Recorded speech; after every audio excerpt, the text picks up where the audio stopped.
All right, we're back. We are gonna start here, page 72. I think we left off with the metamorphosis, the chrysalis, revenge chrysalis that Robin is wrapping himself in, and and the joke about cracks because I am a 12-year-old boy at heart. All right. Day 30-something. Hartwick was looking at me from his office across the hall.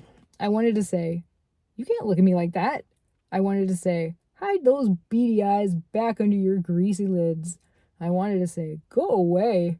But I didn't say anything because the nurse was putting antiseptic on my lip where it busted open after I fell on it in the hallway when Robin tripped me and said, "Poetry boy can't write sentences or walk either." And Giant John laughed.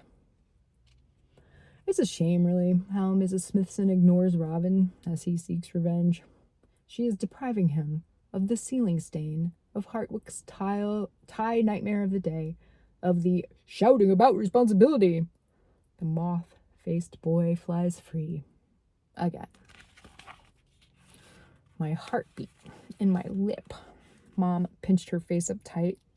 She made sure I didn't need stitches. Philip high-fived me when I said, "You should have seen the other guy." Petey just rolled his eyes, and Paul sighed real big. But there was no other guy, unless you count Robin looking innocent as Mrs. Smithson and Harry bobbled by. Robin says it's time for another Poetry Bandit thing. I told him to go rip out a page from the library. He said no, that I should do it. Blackmail stinks. Another good band name.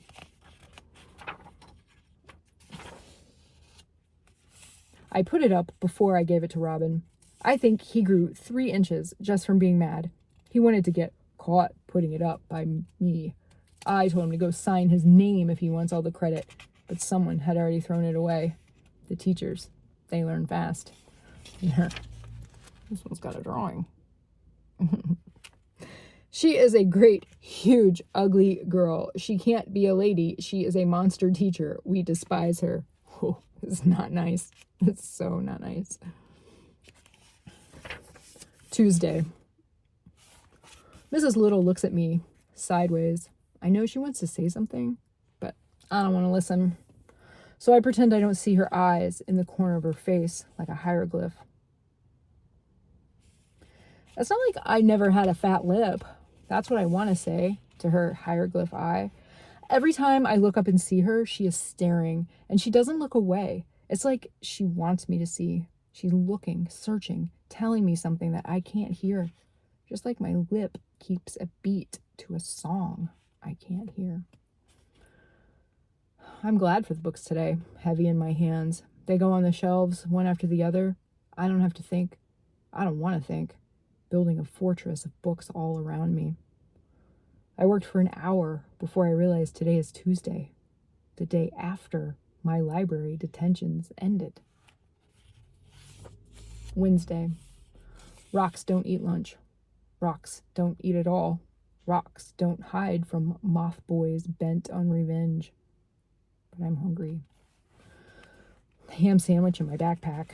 Left the chips at home, too noisy. If I sit back by the old encyclopedias, Mrs. Little won't see me. Or if I sit back by the old encyclopedias, Mrs. Little doesn't see me. Or pretends like she doesn't see me, and I can eat in peace. No one spilling milk on my food accidentally. No one saying, "Roses are red, violets are purple, Kevin writes poems because he's a girl." That's a terrible poem, by the way. Though "gerple" would be an awesome word. Tried to leave the library, but Mrs. Little tapped me on the arm. Her cat-butt face was in full force, but her eyes were softer, maybe. Can't do soft eyes and cat-butt face. "I've seen what you've done to the books," she whispered. "I'm aware of your little schemes." She sounded like she was a ghost from England.